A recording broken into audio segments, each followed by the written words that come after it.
Hər vaxtınız xeyir, hörmətli müəllimlər. Mən Dilarə Şıxəliyeva. Bu video vasitəsilə sizə kurikulum nədir mövzusunu izah edəcəm. Deməli, müəllimlər, kurikulum nə deməkdir? Kurikulum özü, belə deyim ki, yəni əvvəlki, ümumiyyətlə kurikulum kitablarında artıq yəni kurikulumun özünün, tərifi var idi. Kurikulum nədən ibarət idi? Təbii ki, məzmundan, bircə dəqiqə. Eee, Kurikulum, deməli məzmundan ibarət idi. Məzmundan. Bircə dəqiqə bunu düzəldim. Bəli. Deməli kurikulum nədən ibarət idi? Kurikulum təbii ki, məzmundan ibarət idi. Məzmun, kurikulum, təlimin təşkili, təhsilin təşkili və qiymətləndirilməsi ilə bağlı 3 əsas məsələni özündə əks etdirən nə idi? Sənəddir, konseptual sənəddir. Ümumiyyətlə, konseptual sözünün mənası nə deməkdir? Konseptual yenilikçi və yeniliklərə açıq olan deməkdir. Müəllimlər, qeyd etmək istəyirəm ki, kurikulum soruşsalar ki, əgər məsələn qısaca olaraq, yəni bu tərifi hər bir insana, yəni qeyd etmək olmaz. Çünki biz artıq müəllim olaraq MİQ imtahanına, sertifikasiya imtahanına hazırlaşdığımız üçün dərinliklərini öyrənirik. Amma istənilən halda, məsələn soruşulduğu o təqdirdə cavab olaraq bu ola bilər ki, kurikulum təhsil proqramıdır. Baxın, məsələn necə ənənəvidə qeyd eləyək ki, əgər uşaqlar dərsə gəlirdilərsə, müəllim dərsi uşaqlara izah edərkən, yəni müəllim dərsi danışırdı, uşaqlar dərsi öyrənirdilər, gəlib dərsi danışırdılar, ən sonda qiymət alırdılar, daha sonra müəllim ev tapşırığı verirdi və bununla yekunlaşdı. Yəni belə qeyd eləyək ki, qiymətləndirmə sadəcə olaraq sonda gedirdi. Amma indi dərsin hər mərhələsində uşağın hər davranışı, davamiyyəti, özünü aparmağı, dərsə münasibəti, ev tapşırığına münasibəti və s. bunlar hamısı nəzərə alınır, qiymətləndirilir. Bunlar hamısı, yəni şagirdin belə deyək ki, davranışı, hər bir addımı qiymətləndirilir. Bu da kurikulumdur. Kurikulum da təhsil proqramıdır. Yəni bu nə deməkdir müəllimlər? Təhsilin artıq məzmunu deyək, məzmunudur, təhsilin məzmunudur, necə təşkil olunması, qiymətləndirilməsi, bunlar hər biri kurikulum əsasında, kurikulum təhsil proqramı əsasında gedir. Təbii ki, belə qeyd eləyək ki, kurikulum artıq 2008-ci ildən etibarən, yəni bizim təhsil sistemimizdə tətbiq olunmağa başlayır. Təbii ki, bu özlüyündə böyük bir proses keçir, böyük bir proses gedir. Yəni ki, bu asanlıqla tətbiq olundu, istifadə olundu, həmən də razı qaldılar söhbəti deyil. Yəni bu birinci kurikulum tətbiq olunur. Deməli, üzr istəyirəm, tərtib edilir. Yəni o hazırlanır, yəni müəyyən mütəxəssislər toplanılır, xaricdən gedirlər, yəni araşdırmalar eləyirlər, həm mütəxəssislər gəlirlər, bir araya yığışırlar və başlayırlar, yəni kurikulumu tərtib etməyə. Tərtib zamanı, dəyərli müəllimlər, tərtib zamanı təbii ki, məsələn deyək ki, kurikulumu xaricdən necə aldılar, o şəkildə gəlib, demək tətbiq etməyiblər. Məsələn, Amerikanın təhsil sistemində ola bilər kurikulumdan istifadə edirlər. Bu belədir. Amma Amerikanların dünya görüşünə, onların təhsil sisteminə uyğundur. Məsələn, deyək ki, başqa digər ölkələrdə də, məsələn, deyək ki, Fransada da istifadə olunursa, bu fransız xalqına uyğun olaraq hazırlanmışdır. Amma yəni kurikulumu Azərbaycana gətirəndə artıq ona milli müstəvidə baxmağa başladılar. Yəni bizim insanların dünya görüşünə, həyata baxışına, ümumiyyətcə bizim şəraitimizə. Baxın, adicə götürək ki, bizdə məsələn məktəbə qədər təhsil var, təhsil pilləsi var. Amma görün məktəbə qədər təhsil pilləsi olsa da, adi bir şey deyək ki, bütün kəndlərdə, bütün regionların bütün kəndlərində, hamısında bağça varmı? Təbii ki, yoxdur. Yəni bunun müəyyən icmalar əvəz eləyib təbii ki, yəni yoxdur. Deməli, Azərbaycan təhsil sistemi hələ də o kurikulumun hansı ki, o üst səviyyədə olan tələblərinə cavab vermir. Amma dəyişiklik gedir, inkişaf gedir. Yəni bu illər ərzində heç nə dayanmır. Yəni ona görə də kurikulumu Azərbaycana gətirən mütəxəssislər onu Azərbaycan təhsil sisteminə, dünya görüşünə və yaxud da şəraitinə uyğun olaraq bizim təhsil sistemimizdə imkanlarımız necədir və ona uyğun olaraq tərtib edirlər. Daha sonra müəllimlər, tətbiq. Tətbiq artıq gördüyümüz kimi 2008-ci ildən etibarən tətbiq olundu. Tətbiq olandan sonra, ondan 5 il sonra qiymətləndirmə aparılır. Yəni bu nəyin qiymətləndirilməsidir? Deməli, əgər kurikulum tətbiq olunubsa, bunun nəticəsi nədir? Deməli, 5 ildir ümumi təhsil proqramlarında dəyişiklik gedib, kurikulum əsasına hazırlanıb. Bu 5 il ərzində bizə nə verdi bu 5 il? Və onu qiymətləndirilir. Qiymətləndirmə nəticəsində, qiymətləndirmədən alınan nəticələr daha sonra sonra təhlil olunur. Bu təhlildə mütləqdir ki, yeniliklərin gətirilməsini labüd edir. Yəni bu təhlil nəticəsində çatışmazlıqlar hər biri təhlil olunur, səbəblər ortaya çıxarılır, nələrin əlavə olunması, nələrin çıxılması müəyyən olunur. Yəni və beləliklə Azərbaycan təhsil sistemi daha da inkişafa doğru gedir. Deməli müəllimlər, kurikulumun konseptual sənəd dedikdə bu yenilikçi, yeniliklərə açıq olan deməkdir. Çünki təkcə yəni məktəbdə şagirdlər və yaxud da müəllimlər deyil, elə bizim təhsil sistemimiz özü də qiymətləndirmə prosesindən keçir. Dəyərli müəllimlər, davam eləyirik sizlə. Deməli, kurikulumun məzmunu məsələsi var. Baxın, məzmun özü nə deməkdir? Məzmun özü hansı anlayışa gəlir? Məzmun odur ki, məsələn dedik ki, kurikulumun tərifi, məzmunu, təşkili və qiymətləndirilməsi ilə bağlı bütün məsələləri özündə əks etdirən konseptual sənəddir dedik kurikulum. Məzmun dedikdə nədir? Müəllimlər, indi gəlin nümunə olaraq mən sizə kurikulumun necə konseptual sənəd olduğunu və bu üç məsələnin necə özündə ehtiva etdirdiyini nümunə əsasında izah edəcəm. Deməli, mənim sabah dərsim var, deyək ki, 5-ci sinifə və mən burada şagirdə sabahki dərsdə nəyi öyrədəcəm? Mövzu. Yəni mövzu nədir? Deməli, nəyi öyrədəcəm? Məzmuna daxil olanları qeyd edirəm sizə. Mövzu məsələn deyək ki, ahəng qanunudur. Mövzunu sonra hansı standartları, hansı təlim nəticələrini reallaşdıracamsa onlar, yəni onlar öz əksini tapmalıdır məzmunda. Çünki təlim nəticəsi nədir? Təlim nəticəsi dərs başlanarkən lövhəyə yazılır və şagirdlər xəbərdar olurlar ki, yəni dərsin sonunda artıq bu bilik bacarıqları yiyələnəcəklər. Deməli, məzmun olaraq nə məlum oldu? Deməli, ahəng qanunu, mövzu, təlim nəticələri və bir də dəyərli müəllimlər, belə deyim ki, veriləcək məlumatlar, müəllim öz nitqini elə qurmalıdır, veriləcək məlumatlar elə olmalıdır ki, o şagirdin yaş səviyyəsinə və qavrayışına uyğun olmalıdır. Məsələn, ola bilər ki, paralel siniflər olsun və uşaqların qavrayışında müəyyən fərqlər olsun. Və bu halda nə edir müəllim? Təbii ki, oturur, düşünür, planını şagirdlərin təfəkkür səviyyəsinə uyğun olaraq hazırlayır. Deməli, məzmunu nələr əhatə etdi? Mövzu, təlim nəticəsi və verilən şagirdə edilən izahlar şagirdlərin yaş səviyyəsinə və təfəkkürünə uyğun olaraq demək, belə deyək ki, hazırlanır. Daha sonra müəllimlər, təşkili məsələsi var, kurikulumun təşkili məsələsi. Təşkili nə deməkdir? Bu o deməkdir ki, yəni dərs hansı formada və necə dərs hansı formada və necə, hansı şəkildə həyata keçiriləcək. Birinci dərsin planlaşdırılması getməlidir. Daha sonra təşkili hansı üsuldan istifadə olunacaq, hansı formadan istifadə olunacaq, hansı resurslardan istifadə olunacaq. Resurs dedikdə burada dərslikdir, ola bilər iş dəftəri olsun, test olsun, belə deyək, iş vərəqləri olsun, elektron lövhə olsun və s. digər təchizatlar da, yəni bu təşkil məsələsinə aiddir. Yəni biz dərsin birinci mövzunu müəyyən etdik, təlim nəticəsi müəyyən etdik. Mən bildim ki, şagirdlərimə hansı səviyyədə bilik ötürməliyəm. Bu əhatə elədi məzmunu. Təşkili isə dərsin təşkilidir, onu maraqlı etməkdir. Ümumiyyətlə qeyd etmək lazımdır ki, müəllimlər, ümumiyyətlə əgər bir yerdə, yəni məktəbdə təhsil etməkdən ötəri orada lazımi avadanlıqlar olmalıdır. Şərt o deyil ki, yəni elektron lövhə olmalıdır. Ən azından lövhə olmalıdır, parta olmalıdır. Lazımi avadanlıqlar, maddi texniki baza heç olmasa olmalıdır ki, şagirdə dövrün tələbinə uyğun olaraq bilik ötürülə bilsin. Və ən əsası bilirsiniz nə olmalıdır? Ən əsası müəllimin proqramı olmalıdır. Çünki müəllimin proqramı sanki müəllimə navigator rolunu oynayır. Yəni necə başlayacaq, necə davam edib, necə bitirəcəyi barədə sanki müəllimə yol göstərir, istiqamət verir.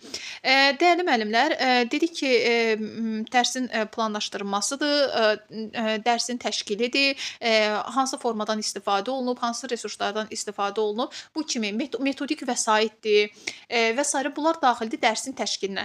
Qiymətləndirmə isə öyrəndiklərinin nəticəsini necə ölçə biləcəyidir. Deməli, mən şagirdə əvvəlcə biliyi verdim, yəni məzmunu ötürdüm, daha sonra onu təşkil etdim, dərsi keçdim. Bunu sanki, bax, gəlin götürək 5-ci sinifdə mən bayaq dedim, ahəng qanunu mövzusunu müəyyən elədim ki, ahəng qanunudur mövzu, ahəng qanunu ilə bağlı hansı təlim nəticəsidir, onu müəyyənləşdirdim. Daha sonra ahəng qanunu ilə bağlı Mən, şagirdlərə, deməli, şagirdlərin yaş səviyyəsinə uyğun hansı, yəni ümumiyyətcə qavrama səviyyəsinə uyğun olaraq hansı biliyi ötürəcəyimi müəyyən etdim. Yəni nə səviyyədə danışacağam, izah edəcəm, bunu müəyyən etdim. Dərsə hazırlaşıram da, bir növ müəllimin hazırlığı da belə deyək. Və daha sonra, müəllimlər, məsələn, dərslikdən istifadə eləyirəm, iş dəftərindən istifadə eləyirəm, dərsi məsələn qruplar şəklində keçə bilərəm, məsələn Bİ-böldən, beyin həmləsindən və sairə digər üsullardan istifadə eləyə bilərəm. Dərsin planlaşdırması, gündəlik icmalın yazılması, bu da daxildir dərsin təşkilinə. Çünki mən dərsin təşkili qaydasını mən gündəlik icmalda yazıram, hazırlayıram və deməli gündəlik icmalda qeyd olunduğu kimi gündəlik icmalda dərsin planında hansı üsuldan istifadə olunur, hansı formadan, hansı resurslu dərslikdir, iş vərəqli, elektron lövhədir və yaxud da deyək ağıllı lövhədir və s. istifadə olunursa onların adını qeyd eləyirəm. Yəni dərsin elə ki belə deyək də, yəni mən keçəcəm. Ola bilər ki, qrupla iş şəklində iş formasında keçirdim. Hər qrupa hazır suallar verə bilərəm. Karsel üsulundan istifadə eləyə bilərəm. Nə bilim Bİ-böl üsulundan istifadə eləyə bilərəm və s. Yəni burada təbii ki, dərsin təşkili sərbəstdir müəllimə görə. Müəllimdən müəllimə dəyişilir bu. Çünki yenə də dediyim kimi siniflərdə səviyyə məsələsi var və buna uyğun olaraq şagirdlərə məlumat ötürülür. İndi isə mən məzmunu müəyyən elədim, dərsə keçdim və bütün bu görülən işlərin necə olduğunu bilməkdən ötəri mənim əvvəlcədən qiymətləndirmə meyarım olmalıdır. Və müəllim bilməlidir ki, əvvəlcədən hansı meyar əsasında şagirdi qiymətləndirir. Məsələn, götürək deyək ki, sözdə məsələn deyək ki, ahəng qanununda məsələn deyək ki, ahəng qanununa uyğun olaraq sözdəki məsələn belə deyək də sözləri məsələn deyək ki, ahəng qanuna uyğun olub-olmadığını, ahəng qanuna tabe olub-olmadığını müəyyənləşdirir. Deməli, belə bir qiymətləndirmə meyarı qoydum. Bu meyara əsasən də mənim 4 səviyyəm olur. 4 səviyyə nədir müəllimlər? Biri ola bilər ki, şagird çətinlik çəkə bilər. İkinci səviyyədə müəllim ona kömək eləyə bilər. Üçüncü səviyyədə isə bunu tam şəkildə yerinə yetirməz, müəyyən səhvlərlə, yəni qismən yerinə yetirir və ən üst səviyyədə isə sadəcə bunu müəyyənləşdirir və özü və yaxud da ki, asanlıqla müəyyənləşdirir. Və bu halda şagirdlər bax bu meyarlar əsasında qiymətləndirilir və buna da deyilir formativ qiymətləndirmə. Dəyərli müəllimlər, qeyd etmək istəyirəm ki, daha sonra biz danışdıq ki, bəs kurikulumun eyni zamanda yəni dedik də, yəni 3 hissədən məzmun, təşkil və qiymətləndirmə ilə bağlı məsələləri özündə əks etdirir. Bəs dəyərli müəllimlər, kurikulumun keyfiyyət göstəriciləri var. Bunlar hansılardır? Bunlar kurikulumun praktikliyi, aktuallığı, daha sonra deyək effektivliyi və eyni zamanda müəllimlər kurikulumun davamlılığıdır. Davamlı olmasıdır. Ümumiyyətlə aktual nə deməkdir müəllimlər? Bu gün üçün ümumiyyətlə dərsliklərdə verilən hər bir mövzunun elmi yanaşma olaraq hər birində daha çox məlumatlar var. Və bu məlumat çoxluğu hər biri şagirdə lazım deyil. Yəni bu gün hansı biliklər şagirdə ötürülməlidir? Bu gün üçün dövrün tələbinə uyğun olan biliklər, məlumatlar şagirdlərə ötürülməlidir və şagirdlər bu biliklərdən istifadə etməlidirlər. Məsələn, deyək ki, bu gün Mirzə Ələkbər Sabirin hansı əsərləri dərsliyə salınıbsa və digərləri haqqında məlumat vermək ümumiyyətlə ki, uşaqlar üçün yəni mənasız gələ bilər. Mənasız deməyək də müəllimlər, yəni bu bir növ ki, əlavə bilikdir və bu şagirdin beynini qarışdıra bilər. Hazırki kurikulum praktikliyə əsaslanıb. Yəni bu gün üçün aktual olan nədir? Bu gün yəni öyrəndiyi, şagird onu gedib həyatda tətbiq eləyəcək, xeyrin görəcək deməkdir. Yəni aktual dövrün tələbinə uyğun biliklər ötürülməlidir şagirdə. Daha lazımsız ədəbiyyatda olan məsələn elə xronologiyalar var, elə məsələn deyək ki, əsərlər var ki, onların hər birinin şagirdə öyrənilməsi vacib deyil. Bu gün üçün aktual hansı əsər vasitəsilə şagirdi bu günün tələbinə uyğun hazırlamaq olar? Bax, həmin mövzu dərsliyə düşür. Daha sonra o mövzu əsasında qazandığı bilikləri praktik şəkildə real həyatda demək olar ki, tətbiq etməyi başarmalıdır. Daha sonra kurikulumun effektivliyi nə deməkdir? Deməli, aktual biliklər verildi şagirdlərə, dövrün tələbinə uyğun həmin bilik praktiki olaraq tətbiq oluna bilən oldu və daha sonra tətbiq olunandan sonra nəticə verdi. Elə biliklər var ki, şagirdlərə ötürülür və şagird onu gedib evdə nə qədər yoxlasa da, lakin bunun bir nəticə əldə etmir. Deməli, biz bu halda deyirik ki, kurikulum effektiv deyil. O halda effektiv olur ki, şagird dərsdə öyrəndiklərini gedib evdə tətbiq edə bilirsə, hər hansı bir yerdə tətbiq edə bilirsə, deməli, tətbiq edə bilir və nəticə verirsə, biz buna kurikulumun effektivliyi deyirik. Ümumiyyətlə, müəllimlər, bir məsələ də var. Daha əvvəlki, yəni, Belə deyək ki, kurikulum kitablarında qeyd olunur. Kurikulumun bir də davamlılığı var. Davamlılıq nə deməkdir? Artıq yeniliklərə açıq olan və bu kurikulum zəncirvari olaraq bir-birinə əlaqəlidir. Yəni davamlı olaraq inkişaf edir. Kurikulum davamlı olaraq inkişaf edir. Daha sonra müəllimlər, bəs kurikulumun bu qədər effektiv olub-olmamasını biz nədən bilirdik? Öyrətdiyimiz bilikləri şagirdin ümumi inkişafına xidmət eləməlidir. Daha sonra uşaqların sosial bacarıqlar, məktəbdaxili nailiyyətini, milli və beynəlxalq qiymətləndirmə nəticələrini analiz etməklə bu kurikulumun effektiv olub-olmadığını müəyyən etmək olur. Yəni hazırki dövrdə tətbiq olunan kurikulumun effektiv, bugünün tələbinə görə, yəni nəticə verən olduğunu müəyyən etməkdən ötəri şagirdlər necə qiymətləndirilir? Onların təfəkkür səviyyəsi, idrak və sosial bacarıqları, məktəbdaxili nailiyyətlər, milli və beynəlxalq qiymətləndirmənin nəticələri analiz olunur və onun demək ona əsasən müəyyən olunur ki, hazırda tətbiq olunan kurikulum effektivdirmi, yoxsa yox. Effektivdirsə, daha da belə deyək ki, effektivliyi üzərində, effektiv olmasına ötəri üzərində çalışılır. Daha sonra müəllimlər davam eləyirik kurikulumun prinsipləri haqqında. Kurikulumun prinsipləri hansılardır? Şəxsiyyət yönümlü, şagird yönümlü, tələb yönümlü, nəticə yönümlü, inteqrativli və qiymətləndirmə standartları. Gəlin bunların hər birinə ayrı-ayrılıqda baxaq. Deməli, şəxsiyyət yönümlülük nə deməkdir? Məqsəd. Yəni şəxsiyyət necə olmalıdır? Yəni təsəvvürümüzdə yaranan şəxsiyyət necə bir obrazdır? Gəlin buna diqqət edək. Təhsil alanın belə deyək ki, bircə dəqiqə mən bunu qələmlə qeyd edeyim. Təhsil alanı idraki, ünsiyyət və psixomotor fəaliyyətləri əsasında həyatı bacarıqlarını inkişaf etdirməklə onlarda milli və bəşəri dəyərlərin formalaşmasıdır. Nə deməkdir müəllimlər bu? Qeyd edeyim. İdraki nə deməkdir? Şagirdi mövzular vasitəsilə dərslikdəki mövzulardan söhbət gedir. Bu diqqətinizdə olsun. Dərslikdəki mövzular şagirdləri düşünməyə sövq etməlidir. Düşünüb tətbiq etməyə sövq etməlidir. Daha sonra deməli hər bir praktiki işin əsasında insan yəni bu nə deməkdir? Praktiklik nə deməkdir? Ümumiyyətlə kurikulumda tətbiq oluna bilən olmalıdır. Şagird oxuduqlarını, öyrəndiklərini düşünərək tətbiq etməlidir. Bu uşağa nə verir, nə qazandırır? Həyatda da, real həyatda da başına gələn hadisələri görüb, duyub, anlayıb və onun əsasında hərəkət etmək bacarığı ötürür. Bir növ siqnalı ötürür. Baxın, bu o deməkdir. Yəni şagird düşünərək hərəkət edir. Ünsiyyət nədir?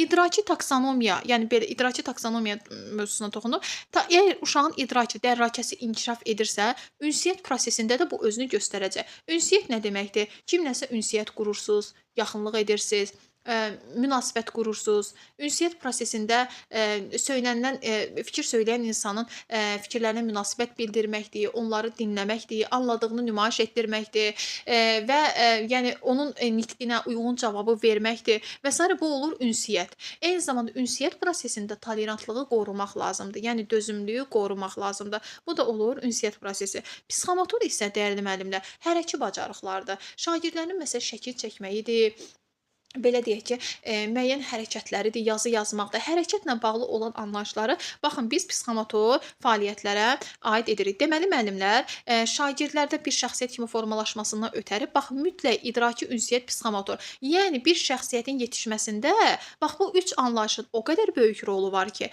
fəaliyyətlər əsasında həyatı bacarıqlarını inkişaf etdirməklə onlarda deməli həyatı bacarıq nə deməkdir? Yəni bunlar şagirdlərə sinif otağında öyrədilərək, şagird öyrəndiklərini real həyatda tətbiq edərək onlarda bax bu milli və bəşəri dəyərlər formalaşır. Milli nə deməkdir? Milli öz adət-ənənələri, musiqi alətləri, musiqisi, dövlət atributları və s. bizim xalqımızın özünə aid nə varsa onlara aid dəyər hissi formalaşdırır və bundan əlavə bəşəri insani, humanistlik duyğusu, insanlara qarşı həssaslıq duyğusunu demək olaraq formalaşdırır. Yəni bir şəxsiyyət kimdir? Şəxsiyyət cəmiyyətin həyatına laqeyd qalmayan bir insandır. Bax belə bir şəxsiyyət yetişdirilir. Daha sonra müəllimlər gəlir şagird yönümlülük. Şagird yönümlülük nə deməkdir? Təhsil sahəsində deyir fəaliyyətlərin təhsil alanların mənafeyinə, yəni onların müdafiəsinə, maraq və tələbatlarının ödənilməsinə, istedad və qabiliyyətlərini, hətta potensial imkanlarının inkişafına xidmət etməsidir. Müəllimlər, bu nə deməkdir? Təhsil alanların mənafeyini, yəni onların xeyrini gütməlidir. Onların maraq və tələbatları ödəməlidir. Bu gün üçün şagirdin hansı biliyə ehtiyacı var? O bu gün və yaxud da şagird deyək ki, kompüterdən məsələn öyrənmək istəyirsə, müəllim dərsi elə qurmalıdır və başa düşməlidir ki, şagirdlərin tələbatı var ki, məsələn, qrup işi daha çox keçirilsin, qrup işinə maraqları var. Deməli, bu onların tələbatıdır. Məsələn, şagirdə bu gün nəticələri analiz olunub, təhlil olunub ki, görülüb ki, şagirdlərin, məsələn, deyək ki, qrammatikadan bilikləri müəyyən qədər zəifdir və bu halda müəllim onun təhsil tələbatını ödəməlidir. Baxın, şagirddə bu gün nə əksik idisə, onu tamamlamaq təhsil tələbatının ödənilməsidir. İstedad və qabiliyyətlərini müəllim dərsi keçərkən təkcə öz fənnini tədris etməməlidir. Eyni zamanda elə hər bir biz ümumiyyətlə keçən dərslərin birində də qeyd etdik ki, sinifdə müxtəlif intellektli uşaqlar ola bilər və ola bilər ki, hər biri məsələn tutalım inşa yaz zamanı eyni mövzudan istifadə etmək istəmir. Şərait yaratmaq lazımdır uşaqlara. Və yaxud da eləsi var ki, yazır, deyir ki, məsələn müəllim mən sonda şəkil çəkmək istəyirəm və yaxud da şəkillə də fikrini ifadə edir və bütün bunlara şərait yaratmaq lazımdır. Mövzunu mənim verdiyim tapşırığı şagird öz belə deyək ki, intellektinə uyğun olaraq təqdim etməsinə müəllim şərait yaratmalıdır. Potensial imkanlarının inkişafına nə deməkdir? Şagirdin bu gün demək olar ki, potensialı nədir? Məsələn, belə deyək ki, istedadı nədir ən çox? Belə deyək ki, uşaq var ki, dərsə əslində daha çox zehinli, belə deyək ki, dərrakəli uşaqdır və buna yol açmaq lazımdır ki, o bunu daha da inkişaf elətdirə bilsin. Daha sonra tələb yönümlülük nə deməkdir müəllimlər? Fərdin, cəmiyyətin, dövlətin dəyişən ehtiyac və tələbatlarının nəzərə alınmasıdır. Yəni bu gün kurikulum, baxın, bu prinsiplər əsasında hazırlanır. Kurikulumu necə gəldi hazırlanmırlar. Bax, bu prinsiplər kurikulumun əsasını təşkil edir. Tələb yönümlülük. Bax, bayaq dediyimiz fərdin, cəmiyyətin, dövlətin. Kurikulumda bu gün keçiriləcək mövzu bu gün bir insanın, cəmiyyətin, hətta dövlətin dəyişən ehtiyac və tələbatını nəzərə almalıdır. Yəni elə mövzu keçirilməlidir ki, zaman-zaman o mövzuda dəyişiklik oluna bilsin. Zaman-zaman o mövzu şagirdlərə ötürülən zaman, məsələn, bu gün üçün tələb bu gün deyil. Məsələn, tutalım belə qeyd eləyək ki, tutalım koronavirus zamanı hər kəs spirtdən istifadə eləyirdi, əcəkdən istifadə eləyirdi, maskadan istifadə eləyirdi. O nə idi? Dövrün tələbi idi. Tələb o idi və hər kəs ona ayaq uydururdu. Və kurikulumda bu gün etibarı ilə, bu gün Azərbaycan insanının, Azərbaycan cəmiyyətinin və bizim dövlətimizin hansı biliyə ehtiyacı varsa, o istiqamətdə hazırlanır. Yəni o istiqamətdə hazırlanır ki, yəni cəmiyyətə faydalı olsun. Nəticə yönümlülük nəzərdə tutulan təlim nailiyyətlərini, bax biz dedik bayaqları, məzmuna aid idi də, bayaqları kurikulumun məzmuna aid. Təlim nəticəsini əvvəlcədən müəyyən etmək. Yəni şagird nəzərdə tutulan təlim nailiyyətlərinin nəticələr formasında əvvəlcədən müəyyən olunması. Yəni şagirdlər biri var ki, dərsi oxuyurlar, axırda qiymət alırlar. Biri də var ki, şagird lövhədə görür ki, bu təlim nəticəsi əsasında dərs demək olar ki, belə deyək ki, dərsə davam edəcək və çalışır ki, deməli dərs prosesində həmin biliklərə yiyələnə bilsin. Baxın, nəzərdə tutulan, yəni deməli mən əgər təlim nəticəsini lövhədə yazıramsa, deməli mənim dərs üçün nəzərdə tutulan təlim nailiyyəti nəticələr formasında əvvəlcədən hazırlanıb. Yəni şagird artıq bilir ki, dərsi sonunda hansı bilik bacarıqlara yiyələnəcəkdir. Daha sonra inteqrativlik təhsilin məzmun komponentlərinin bir-biri ilə və həyatla sistemli şəkildə əlaqələndirilməsidir. Ümumiyyətlə buna deyirik inteqrativlik. İnteqrativlik nə deməkdir? Bir-birinə əlaqə yaratmaq. Yəni mövzular heç biri əlaqəsiz deyildir. Müəllim əgər bu gün belə deyək ki, planlaşdırma eləyirsə, dərsi təşkil edən zaman planlaşdırmadan istifadə eləyir və planlaşdırma zamanı müəllim dərsin hər bir yəni mərhələsini qeyd edir, yazır və orada eyni zamanda inteqrativlik var. İnteqrativlikdə ola bilər ki, mövzu məsələn meşələrlə bağlıdır, meşə simfoniyasına bağlıdırsa, meşələrlə bağlı hansı fənlərdə, yəni mövzular var. O mövzu ilə əlaqələndirə bilər. Məsələn, o fənlə də əlaqələndirə bilər. Deməli, burada fənlər arası inteqrasiya yaradıla bilər, fən daxili inteqrasiya da yaradıla bilər və eyni zamanda həyatla da əlaqələndirmə aparıla bilər. Daha sonra müəllimlər qiymətləndirmə təhsil alanı nailiyyət səviyyəsinə qoyulmuş dövlət tələbidir. Deməli, qiymətləndirmə dövlətin tələbidir, dövlətin nəzarətində olan bir şeydir. Təhsil alanların nailiyyət səviyyəsinə qoyulmuş dövlət tələbidir. Yəni, hər bir, belə deyək ki, təhsil alanların nailiyyət səviyyəsi, bu hansı ki, rəsmi qiymətləndirmədən söhbət gedir əsasən. Rəsmi qiymətləndirmələr, məsələn, biri də summativ qiymətləndirmədir, summativ qiymətləndirmə jurnala yazılır nəticəsi və bu da, təbii ki, deməli, rəsmi olur, yəni dövlət sənədi olan jurnalda qeyd olunur. Bundan əlavə qiymətləndirmənin digər növləri də var. Yəni bu qiymətləndirmə, məsələn, bugünkü dövrdə kurikulum xaricdən alındı, tətbiq olundu məsələsi deyil. Dövlət onu nəzarətdə saxlayır ki, bax görək təhsil alanlar, yəni bu neçə illər ərzində, yəni bu bir neçə il ərzində necə inkişaf edibdir? Yəni təhsil alanın ona görə də qeyd olunur ki, nailiyyət səviyyəsinə qoyulmuş dövlət tələbidir. Deməli qiymətləndirmə özü dövlətin tələbi oldu. Beləliklə hörmətli izləyicilər, videomuz bu qədər. Yəni inşallah ki, faydalı oldu videomuz. Sağ olun.